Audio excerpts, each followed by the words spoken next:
कहा जाता है ना कि वक्त से पहले और किस्मत से ज्यादा किसी को नहीं मिलता। कई बार हालात आपको उस मुकाम तक पहुंचने ही नहीं देते जहां आप पहुंचने की कुव्वत रखते हैं। ऐसा ही कुछ किस्सा बॉबी देओल का है, जो देओल परिवार जैसे प्रतिष्ठित फिल्मी घराने से ताल्लुक रखने के बावजूद फिल्मों में मनचाही सफलता पाने को तरस गए। एक समय तो ऐसा भी आया जब फिल्मी पर्दे से वो गायब हो चुके थे और ऐसा माना जा रहा था कि उनका फिल्मी करियर अब खत्म हो चुका है। लेकिन वक्त बदला और बॉबी देओल ने फिर से जबरदस्त वापसी की और वो सफलता हासिल की जो उन्हें पिछले 25 सालों में नसीब नहीं हुई थी। इसलिए ये जानना बहुत जरूरी हो जाता है कि ऐसा क्या हुआ कि टैलेंट और सपोर्ट के बावजूद बॉबी देओल को मनचाही सफलता नहीं मिल पाई। बॉबी देओल के करियर की शुरुआत 1995 में आई फिल्म बरसात से हुई थी। इस फिल्म को बनने में कई साल लग गए थे। एक समय तो लगने लगा था कि बॉबी देओल का डेब्यू नहीं हो पाएगा। दरअसल 1990 में घायल फिल्म की जबरदस्त सफलता के बाद सनी देओल टॉप स्टार बन चुके थे और धर्मेंद्र 50 साल के पार होने के बाद भी इंडस्ट्री के सबसे बड़े स्टार के रूप में कायम थे। ऐसे में वक्त आ गया था धर्मेंद्र के छोटे बेटे बॉबी देओल को लॉन्च करने का। फिल्म के लिए निर्देशक के तौर पर शेखर कपूर को साइन किया गया, जो उस समय मिस्टर इंडिया की जबरदस्त सफलता के बाद 7वें आसमान पर थे, और फिल्म में बॉबी के साथ करिश्मा कपूर को साइन किया गया था। लेकिन 1.5 साल तक आधा दर्जन टाइटल और स्क्रिप्ट बदलने के बावजूद किसी एक कहानी पर सहमति नहीं बन पाई। आखिर में धर्मेंद्र ने खुद स्क्रिप्ट चुनकर 1990 के दौरान फिल्म शुरू करवाई। लेकिन फिल्म छोड़ने की अपनी आदत से मजबूर शेखर कपूर ने 20 दिन की शूटिंग के बाद फिल्म को छोड़ दिया और फिल्म अधर में लटक गई। इसके बाद फिल्म की कमान राजकुमार संतोषी को सौंपी गई, जो घायल के बाद देओल परिवार की आंखों का तारा बन चुके थे।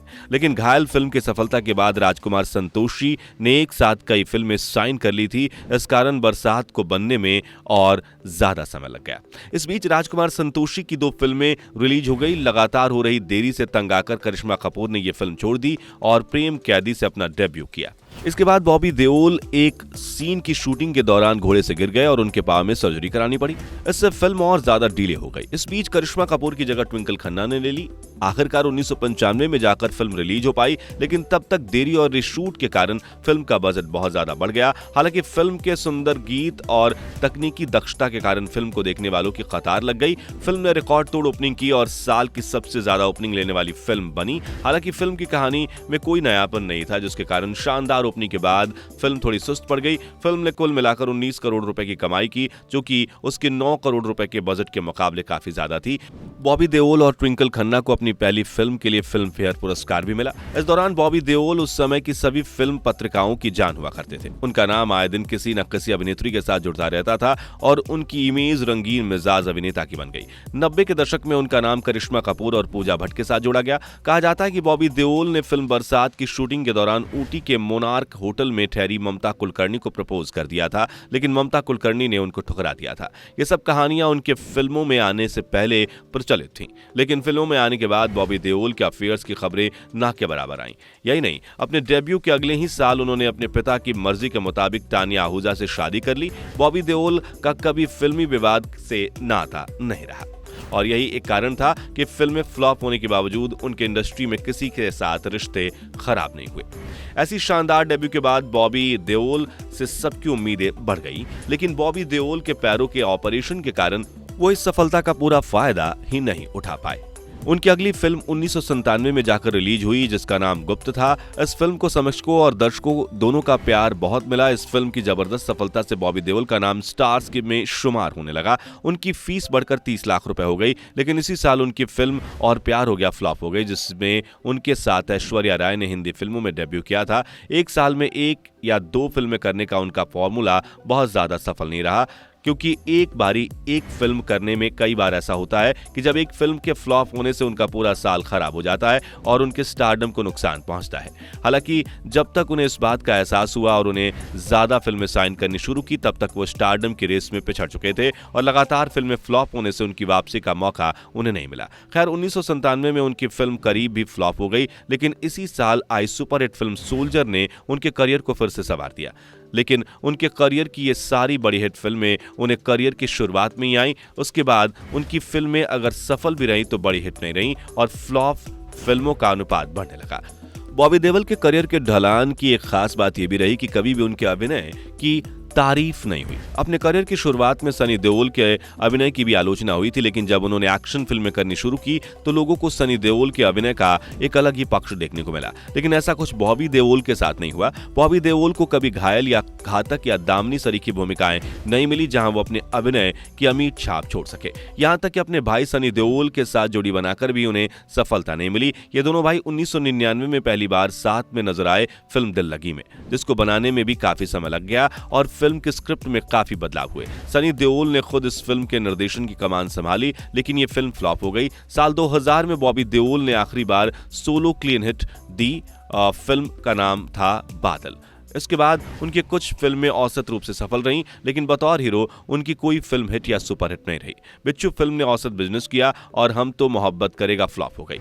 यहाँ भी ये देखा जा सकता है कि बॉबी देओल न ठीक से रोमांटिक हीरो बन पाए, न अपने पिता और भाई की तरह एक्शन हीरो। इसका कारण ये रहा कि वो अपने पूरे करियर में फिल्मों के साथ प्रयोग ही करते रहे और ज्यादातर समय में ये प्रयोग सफल नहीं हुए। 2001 में उनकी फिल्म आशिक भी फ्लॉप हो गई और उनकी दूसरी फिल्म अजनबी को रिकॉर्ड तोड़ ओपनिंग मिली, लेकिन फिल्म अपने बड़े बजट और हाइप के मुताबिक कलेक्शन नहीं कर पाई। इस फिल्म से उम्मीद इसलिए भी ज्यादा थी क्योंकि सोल्जर फिल्म के बाद एक बार फिर बॉबी देओल और अब्बास मस्तान की जोड़ी वापस आ रही थी, लेकिन ये फिल्म आखिर में 17 करोड़ रुपए कमाकर औसत ही साबित हुई। साल 2002 हिंदी फिल्म इंडस्ट्री का सबसे खराब साल माना जाता है, जिस साल मुश्किल से 4 फिल्में हिट रहीं और उनको स्टेटस हिट का मिला। कुल मिलाकर आधा दर्जन फिल्में ही बॉक्स ऑफिस पर सफल रहीं। वैसे इसे बॉबी देओल के करियर का भी सबसे खराब साल माना जा सकता है, जहां से उनके नाम के साथ फ्लॉप हीरो का ठप्पा लग गया।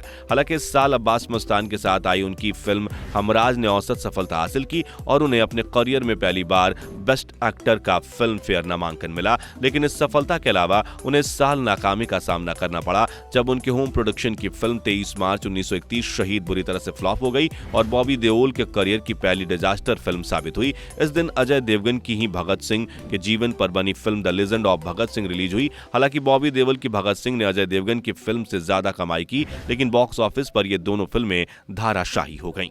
और तारीफें अजय देवगन की ज्यादा हुई और उन्हें इसके लिए नेशनल अवार्ड भी जरूर मिला। वहीं बॉबी देओल को लेकर लोगों को यह कहना था कि बॉबी देओल ऐसे ऐतिहासिक रोल के साथ न्याय नहीं कर पाए। इसी साल उनकी 2 और फिल्में क्रांति और चोर मचाए शोर पिट गईं। चोर मचाए शोर में बॉबी देओल ने पहली बार कॉमेडी रोल किया, लेकिन यह प्रयोग सफल नहीं रहा। इन लगातार विफलताओं के बाद बॉबी देओल ने कुछ देर फिल्मों से ब्रेक लिया ताकि बेहतर फिल्मों के साथ दमदार वापसी कर सकें, लेकिन यह ब्रेक उनके लिए बेहद घातक साबित हुआ क्योंकि उनके वापस आने पर दर्शकों ने उनकी फिल्मों से किनारा कर लिया। अभी तक बॉबी देओल की फ्लॉप फिल्मों में भी 8 से 10 करोड़ रुपए कमा लेती थी, लेकिन उसके बाद तो उनकी फिल्में लगातार डिजास्टर होने लगी। एक साल के अंतराल के बाद 2004 में रिलीज हुई उनकी फिल्म किस्मत ने 5 करोड़ से कम और बर्दाश्त ने 3 करोड़ से भी कम कलेक्शन किया।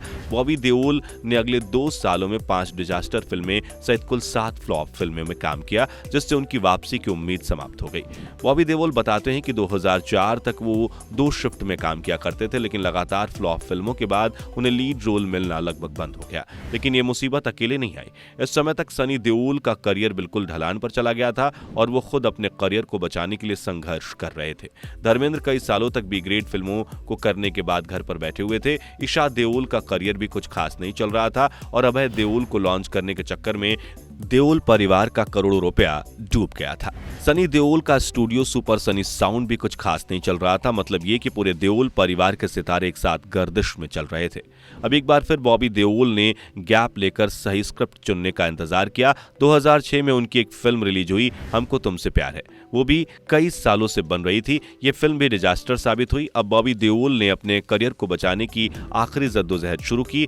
एक साल के विराम के बाद बॉबी देओल की 4 फिल्में रिलीज हुई।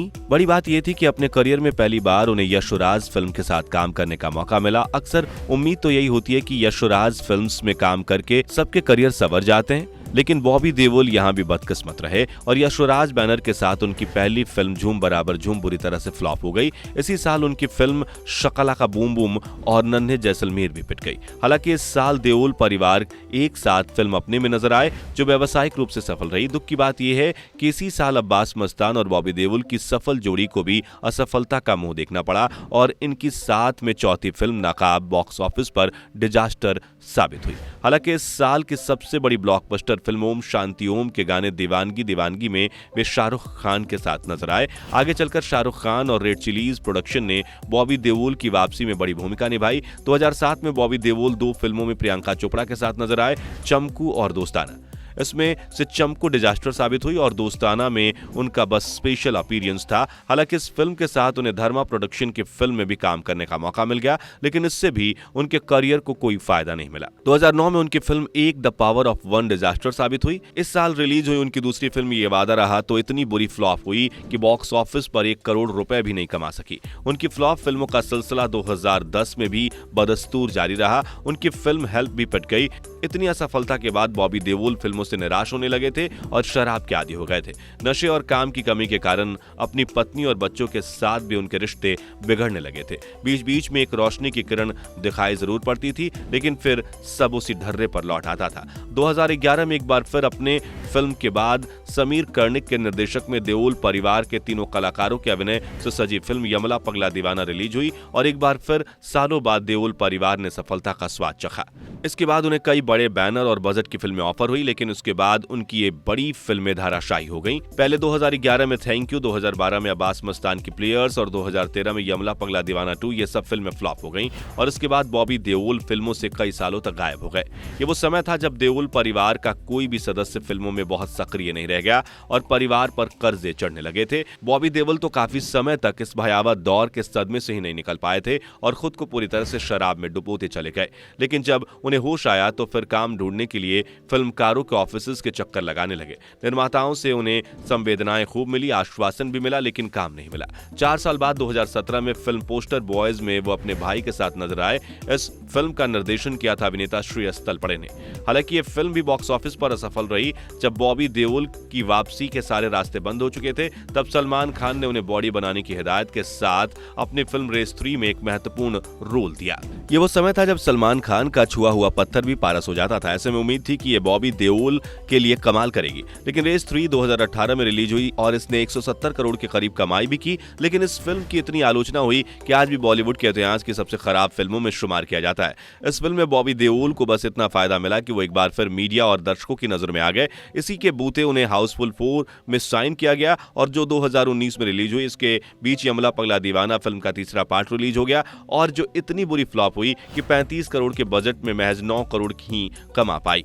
लेकिन उसके बाद फिल्म हाउसफुल 4 रिलीज हुई। इस फिल्म को भी समीक्षकों की तीखी आलोचना का सामना करना पड़ा, लेकिन अक्षय कुमार के करियर के स्वर्णिम दौर में रिलीज हुई यह फिल्म 200 करोड़ी फिल्म साबित हुई। लेकिन दर्शकों के जिस प्यार की उम्मीद बॉबी देओल को थी, वो उन्हें फिल्म से नहीं वेब सीरीज से मिली। इसमें सबसे ऊपर नाम आता है आश्रम का, जिसमें बॉबी देओल ने ढोंगी बाबा का नेगेटिव रोल निभाया और यह सीरीज भारत की सबसे ज्यादा देखी जाने वाली वेब सीरीज में से एक बनी। अभी तक इस वेब सीरीज के 3 सीजन आ चुके हैं जो बेहद सफल रहे हैं। इसके अलावा भी रेड चिलीज प्रोडक्शन की वेब सीरीज क्लास ऑफ 83 और लव हॉस्टल्स ने बॉबी देओल को समीक्षकों की वाहवाही दिलवाई।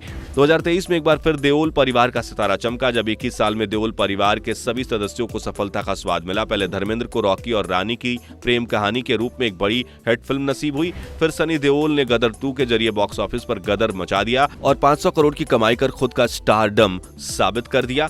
और बॉबी देओल की फिल्म एनिमल भी बॉक्स ऑफिस पर सफलता के झंडे गाड़ रही है। इस सफलता ने बॉबी देओल के लिए सभी रास्ते खोल दिए हैं। इसी साल सनी और बॉबी ने कॉफी विद करण में शिरकत की और साथ ही कई तेलुगु और तमिल फिल्मों में भी वो अगले साल नजर आने वाले हैं। उम्मीद है कि जो सफलता बॉबी देओल को अपने करियर के पहले दौर में नसीब नहीं हुई, वो उन्हें इस दूसरे दौर में सुध समेत मिलेगी। तो आज के लिए बस इतना ही। जल्दी मिलते हैं एक और नए वीडियो में। ऐसे ही अभिनेता और फिल्मों से जुड़ी जानकारियों और बायोग्राफी से जुड़ी वीडियोज देखने के लिए बने रहिए हमारे चैनल के साथ। धन्यवाद।